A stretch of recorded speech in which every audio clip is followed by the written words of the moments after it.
बच्चों, सुप्रभातम। आज आप सभी का हमारे चैनल वर्ण मातृका में स्वागत है और आज हम आप लोगों के लिए एक नए विषय पर आधारित वीडियो लेके उपस्थित हुए हैं।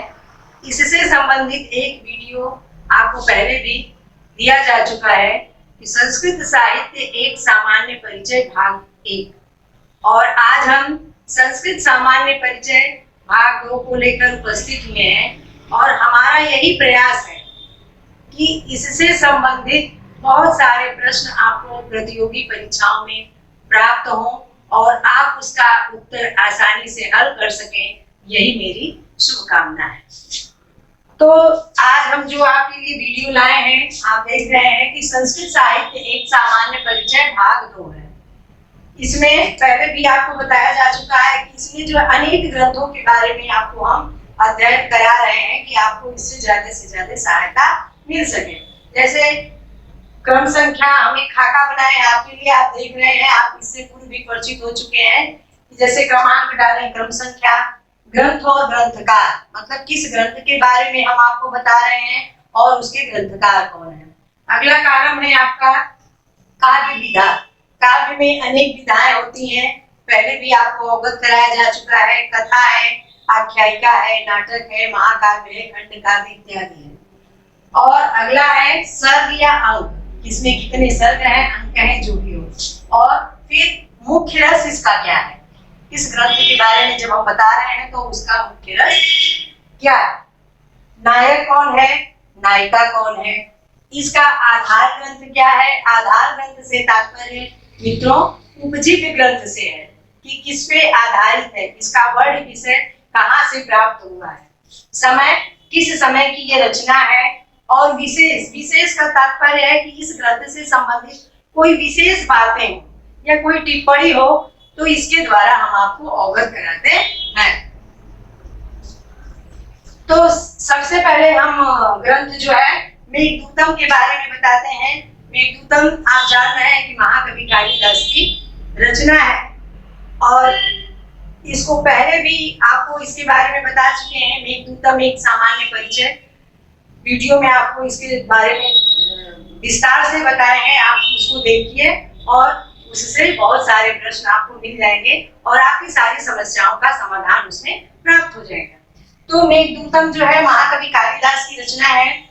यह जो है खंड काव्य भी इसको कहते हैं और गीति काव्य भी कहते हैं। इसके काव्य जो है ये है गीतात्मक है, इसलिए इसको गीति काव्य भी कहते हैं और ये लघुत्रयी के अंतर्गत आता है। पिछली वीडियो में भी हमने आपको ये बताया कि मेघदूतम जो है लघुत्रयी के अंतर्गत आता है। रघुवंश कुमार संभव और मेघदूतम ये तीनों जो है लघुत्रयी के अंतर्गत आता है। यह बहुत ही महत्वपूर्ण और उपयोगी प्रश्न है, इसलिए हम इस पे बार-बार चर्चा करते हैं। आप इस पर विशेष ध्यान दीजिएगा। इसमें जो है बच्चों, इसमें 2 खंड हैं, एक है पूर्व में, दूसरा है उत्तर में है, ठीक। और इसका मुख्य रस है श्रृंगार रस। श्रृंगार रस में 2 प्रकार का होता है, वियोग श्रृंगार, संयोग श्रृंगार। संयोग श्रृंगार, वियोग श्रृंगार, वियोग को विप्रलंब भी कहते हैं। तो इसमें जो है वियोग श्रृंगार का वर्णन किया गया है। इसके नायक यक्ष हैं और नायिका यक्षिणी है। कालिदास ने तो इनके नाम की चर्चा नहीं की है क्योंकि कहीं आता है कि ये शापित हैं, इसलिए इनके नाम की चर्चा इन्होंने नहीं किया है। कश्चित यक्ष अपने मंगलाचरण में भी इनका जो है नाम नहीं लेते, कहते हैं कश्चित यक्ष, मतलब कोई यक्ष। तो ये यक्ष जो है ब्रह्मवैवर्त पुराण में इसका वर्णन आया है कि यक्ष का नाम हेममाली है और यक्षिणी का नाम विशालाक्षी है। तो इसके नायक यक्ष हेममाली है और नायिका यक्षिणी विशालाक्षी है। इसका आधार ग्रंथ क्या है, इसका आधार ग्रंथ अर्थात उपजीव्य ग्रंथ क्या है जिससे इसका वर्ण विषय लिया गया है। इसका उपजीव्य ग्रंथ बच्चों जो है रामायण है, वाल्मीकि का रामायण है और कथानक का आधार क्या है, ब्रह्मवैवर्त पुराण है। पहले भी आपको बताया जा चुका है कि रामायण दूत की कल्पना जो है रामायण से ली गई है, कथानक जो है ब्रह्मवैवर्त पुराण है। और इसका समय क्या है, इसका समय जो है 150 बीसी से 475 एडी है। विशेष इसमें क्या है, इसमें जो है प्रतिनिधि दूत काव्य के रूप में एक गीति काव्य है, मतलब प्रतिनिधि दूत काव्य के रूप में यह एक कालिदास द्वारा रचित गीति काव्य है। मतलब यक्ष जो है मेघ को अपना प्रतिनिधि दूत के रूप में या दूत बना करके अपनी प्रीतमा यक्षिणी के पास अलकापुरी भेजता है।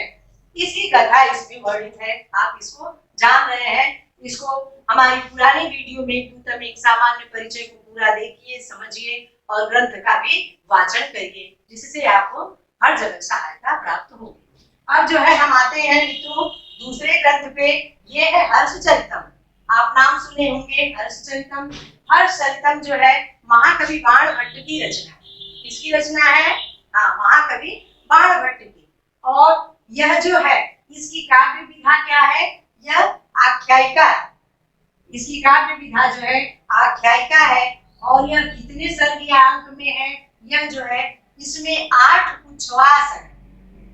इसका विभाजन जो है हर्षचरितम का विभाजन न कि सर्ग में हुआ है न अंक में हुआ है, इसका उच्छ्वास में हुआ है। कभी कभी पूछ देता है प्रश्नों में कि हर्षचरितम में क्या है, सर्ग, अंक, उच्छ्वास या मतलब कुछ और भी दे देगा कि सर्ग है, अंक है, उच्छ्वास है या खंड है, कथा, इस तरह से आपको दे देगा। हाँ, हर्षचरितम में बच्चों उच्छ्वास में इसका विभाजन हुआ है। इसमें 8 उच्छ्वास है। कहीं कहीं पूछ देता है कि हर्षचरितम में किसमें विभाजन हुआ, हर्षचरितम ग्रंथ का किसमें विभाजन हुआ है, अंक में हुआ है या उच्छ्वास में हुआ है या सर्ग में हुआ है या इनमें से कोई नहीं। तो आपको पता रहेगा कि इसका विभाजन उच्छ्वास में हुआ है, तभी आप इसको सही कर पाएंगे कि हाँ। तो मित्रों इसमें जो है हर्षचरितम के बारे में बता रहे थे कि इसका विभाजन जो है उच्छ्वास में हुआ है और इसमें मुख्य रस जो है वीर रस है। इसका मुख्य रस वीर रस है और इसके नायक कौन है? हर्षवर्धन है। हर्षवर्धन का नाम आप सुने हैं, इनका इसके नायक हर्षवर्धन है। और इसका आधार ग्रंथ क्या है, उपजीव्य ग्रंथ क्या है? यह इतिहास प्रसिद्ध कथा, यह आख्यायिका जो है इतिहास प्रसिद्ध है। हर्षवर्धन इसके नायक है और इतिहास प्रसिद्ध इसकी आख्यायिका है। इससे इतिहास प्रसिद्ध कहानी ली गई है इसमें जो वर्णित है। इसका समय जो है हर्षचरित का समय 7वीं सदी है। और यह इसमें विशेष क्या है, इसमें जो है 7वीं सदी में सप्तम सदी विंध्योत्तर भारत का चित्रांकन इसमें किया गया। मतलब सप्तम सदी विंध्योत्तर भारत का इसमें हर्षचरित में चित्रांकन किया गया है। बच्चों जैसे अभी हम आपको चर्चा कर रहे थे, एक चीज सुन लीजिए, मेघदूतम के प्रमुख पात्र कौन कौन से हैं? यक्ष है, मेघ है, बादल है, कुबेर की भी चर्चा है, लेकिन ये सब जो है इसके पात्र हैं। ऐसे ही हर्षचरितम में प्रमुख पात्र हैं हर्षवर्धन है, राज्यवर्धन है और जो है राजश्री है, प्रभाकर वर्धन है, शशांक है, ग्रह वर्मा इत्यादि इसके प्रमुख पात्र हैं।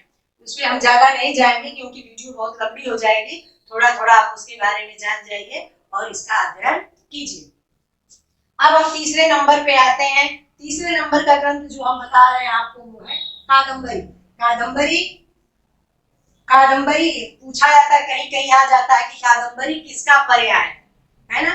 कादम्बरी का अर्थ क्या होता है या कादम्बरी किसका पर्याय है? तो कादम्बरी जो है मदिरा का पर्याय है। तो कादम्बरी इस ग्रंथ का नाम है और किस पे आधारित है? कभी कभी प्रतियोगी परीक्षाओं में पूछा जाता है कि यह कादम्बरी नाम जो है, इस ग्रंथ का नाम कादम्बरी किसके ऊपर रखा गया है? तो इसकी नायिका जो है कादम्बरी है, उसी पर इस ग्रंथ का नाम कादम्बरी पड़ा है। कादम्बरी किसकी रचना है बच्चों? महाकवि बाणभट्ट की रचना है। यह बहुत ही चर्चित कवि है, बहुत ही महत्वपूर्ण कवि है महाकवि बाणभट्ट और कादम्बरी इनकी बहुत ही महत्वपूर्ण रचना है। हर्षचरितम भी है इन्हीं की है आख्यायिका, लेकिन कादम्बरी इनकी जो है कथा है। यह जो है किस विधा में आती है? काव्य विधा में। तो कादम्बरी कथा के अंतर्गत आती है और इसमें जो है 2 खंड है। कादम्बरी में कितने खंड हैं? 2 खंड हैं, लेकिन मूलतः एक ही खंड। इसके दो खंड है लेकिन मूलतः एक ही खंड। इसमें जो है रस, मुख्य रस कौन सा है, तो इसमें भी मुख्य रस श्रृंगार रस है। और इसके नायक नायिका कौन है, नायक बच्चों इसके चंद्रापीठ है और नायिका इसकी कादंबरी है। और इसमें जो है, इसमें भी जो प्रमुख पात्र हैं, चंद्रमा है, चंद्रापीठ है, वैशंपायन है, शुक है और हारित है, तारापीठ है, जाबाली है, पत्रलेखा है, कादंबरी है, महाश्वेता है, ये लोग हैं, कपिंजर है, तमाम इसमें जो है प्रमुख पात्र हैं, ये लोग हैं। इसको भी आप ध्यान में रखिएगा। और यह इसकी कथा, कादंबरी की कथा जो है कहाँ से ली गई है, इसका आधार ग्रंथ क्या है, इसका उपजीव्य ग्रंथ क्या है, तो बच्चों इसका जो है आधार ग्रंथ क्या है, गुढ़ाढ्य की बृहत कथा। गुढ़ाढ्य की बृहत कथा कादंबरी का उपजीव्य ग्रंथ है और इसका समय कब है, 7वीं सदी है। और इसमें जो है क्या है, चंद्रापीठ तथा वैशंपायन के 3 जन्मों की कथा है। कभी कभी प्रश्न आ जाता है, प्रतियोगिता में प्रश्न पूछा जाता है कि कादंबरी में किसके 3 जन्मों की कथा है। तो बच्चों इसमें अभी बता रहे थे कि चंद्रापीठ तथा वैशंपायन के 3 जन्मों की कथा है। चंद्रापीठ, पुंडरीक, वैशंपायन ये मित्र हैं और इनकी जो है 3 जन्मों की कथा इसमें आती है। कभी कभी परीक्षाओं में पूछा जाता है कि किसके 3 जन्मों की कथा है, तो आपको यह बात ध्यान में रखनी पड़ेगी, तभी आप सही विकल्प लगा पाएंगे। इसमें और पात्र बहुत हैं, शूद्रक राजा हैं और सुखनास मंत्री हैं, अनेक लोग हैं। इस पात्र का भी आप अध्ययन कर लीजिएगा ग्रंथ से कि कौन कौन इसके पात्र हैं, क्योंकि कुछ भी आपकी परीक्षाओं में आ सकता है। अगला नंबर आपका है, हम अगले ग्रंथ पे चलते हैं, दशकुमार चरितम। यह दशकुमार चरितम जो है महाकवि दंडी की रचना है और यह किस विधा के अंतर्गत आती है, कथा के अंतर्गत आती है। और इसमें 3 खंड है।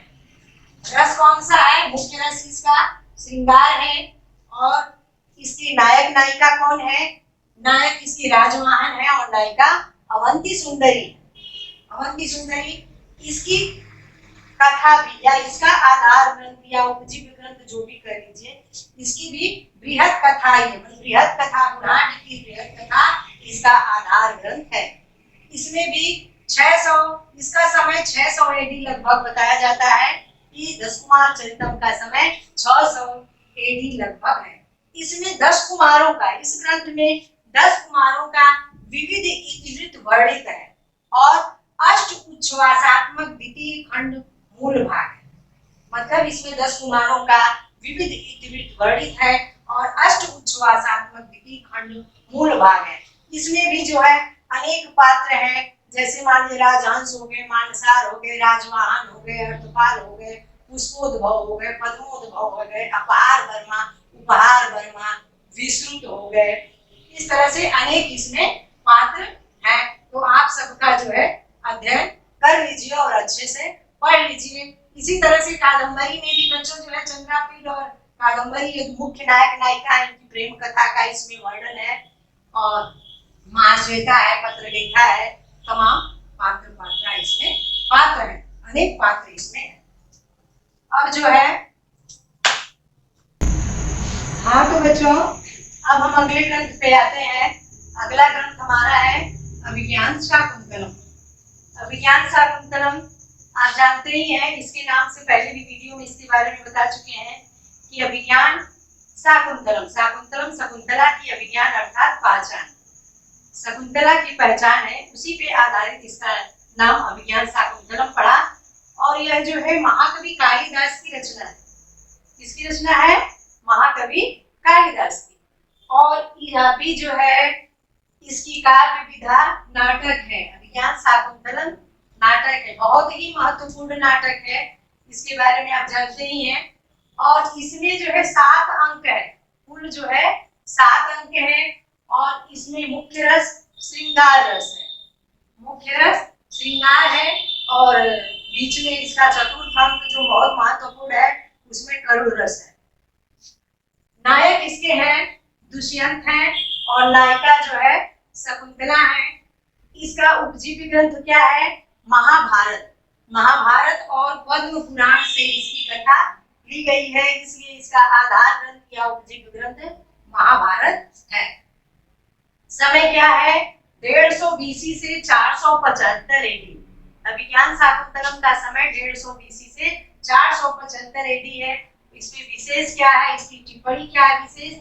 कि सर्वोत्कृष्ट नाटक है, इसके आगे कोई नाटक टिका नहीं है, सर्वोत्कृष्ट नाटक है, सर्वोच्च स्थान इसको प्राप्त है महाकवि कालिदास का ये अभिज्ञान शाकुंतलम नाटक। और लगभग सभी प्रमुख भाषाओं में यह अनुवादित किया जा चुका है, इसीलिए महाकवि कालिदास को शेक्सपियर की संज्ञा दी गई है, आप जानते हैं। इससे संबंधित पहले वीडियो हम बना चुके हैं, जिसको आप देखेंगे तो उसमें आपके सारे प्रश्नों का उत्तर मिल जाएगा।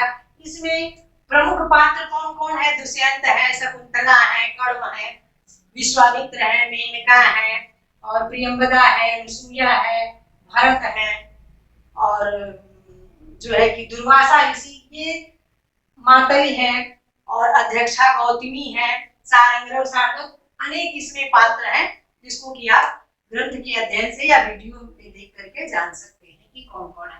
परीक्षा के लिए बहुत ही उपयोगी है यह नाटक, और इसका जो है चतुर्थ अंक तो बहुत ही महत्वपूर्ण है, और इस चतुर्थ अंक में 4 श्लोक जो उपदेश के रूप में महर्षि कर्ण के द्वारा दिए गए हैं, वह भी बहुत इंपॉर्टेंट है, उसको भी आप पढ़ लीजिएगा, याद रखिएगा कि कौन कौन से श्लोक हैं। और उसमें चूंकि चतुर्थ अंक में शकुंतला का प्रतिगमन के लिए विदाई होती है, इसलिए बहुत ही करुण रस का मार्मिक चित्रण हुआ है।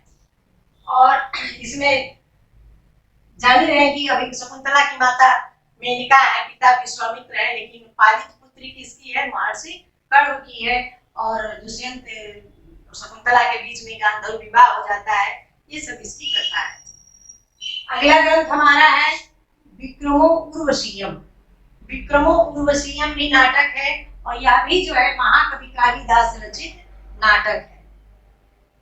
और इसको नाटक का विधा कौन सी है? नाटक भी कहते हैं और त्रोटक भी कहते हैं। नाटक, त्रोटक कुछ भी कर सकते हैं। और यह जो है कितने अंकों का है? तो इसमें जो है 5 अंक है। कितने अंक है बच्चों? 5। बहुत अच्छा। इसमें जो है 5 अंक हैं, और इसका मुख्य रस जो है श्रृंगार रस है। विक्रमो उर्वशीयम का मुख्य रस भी श्रृंगार रस है। और इसकी नायक नायिका कौन है? इसके नायक नायिका में पुरूरवा इसका नायक है, और उर्वशी जो कि अप्सरा है, उसको साप मिला है, पृथ्वी लोक पे आती है कुछ समय के लिए, और इसकी कथा बड़ी लंबी है। तो पुरूरवा इसके नायक है और उर्वशी इसकी नायिका है। इसका उपजीव्य ग्रंथ क्या है? ऋग्वेद है और महाभारत। इसका उपजीव्य ग्रंथ बच्चों ऋग्वेद और महाभारत है। इसके जो है प्रमुख पात्र कौन कौन से हैं? पुरूरवा है, उर्वशी है, इंद्र है, केशी है, जो कि एक दैत्य है, और कुबेर है, भरत मुनि इत्यादि ये लोग इसके प्रमुख पात्र हैं। और इस ग्रंथ का समय कब है? इस ग्रंथ का समय भी 150 बीसी से 475 एडी है। विक्रमो उर्वशीयम ग्रंथ का समय 150 बीसी से 475 एडी है, या 150 बीसी से 475 एडी हम कर सकते हैं। इसमें जो है क्या है विशेष, क्या है इसमें टिप्पणी क्या है? कि गर्भ नाटक की योजना है इसमें, और वियोग श्रृंगाराधिक है। इसमें गर्भ नाटक की योजना की गई है, और इसमें भी वियोग श्रृंगार की अधिकता है। अब जो है अगला हम ग्रंथ जो लिए हैं उत्तर रामचरितम। उत्तर रामचरितम भी बहुत ही महत्वपूर्ण ग्रंथ है, आपकी प्रतियोगी परीक्षाओं के लिए पूछा जाता है। और यह किसकी रचना है? ग्रंथ कौन सा है? उत्तर रामचरितम। और किसकी रचना है? यह जो है भौभूत की रचना है। यह भौभूत की रचना है, और यह भी जो है किस काव्य विधा के अंतर्गत आता है? उत्तर रामचरितम नाटक काव्य विधा के अंतर्गत आता है। इसमें भी 7 अंक हैं। कितने अंक हैं? 7। लेकिन इसका जो है तृतीय अंक बहुत ही महत्वपूर्ण है, जिसको छायांक के नाम से जाना जाता है। और इसका रस, मुख्य रस कौन सा है? इसमें करुण रस है। उत्तर रामचरितम में मुख्य रस करुण है। इसके नायक श्री रामचंद्र जी हैं, और नायिका सीता है। इसमें श्री राम सीता की कथा है। और इसका उपजीव्य ग्रंथ क्या है, या आधार ग्रंथ क्या है? रामायण। इसका आधार ग्रंथ रामायण है। रामायण का उत्तर भाग जो है उससे ही इसकी कथा ली गई है और उत्तर रामचरितम इस ग्रंथ का नाम पड़ा है।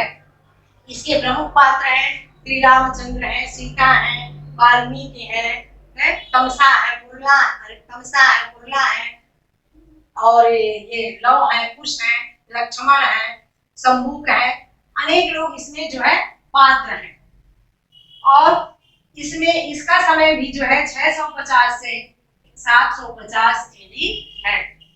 उत्तर रामचरितम ग्रंथ का समय 650 से 750 एडी है। और उत्तर रामचरितम में इसका विशेष क्या है कि इसमें भी जो है गर्भ नाटक की योजना है, गर्भ नाटक की योजना है, चित्रवीथी की योजना है और चित्रवीथी की योजना व समयान्वित अभाव।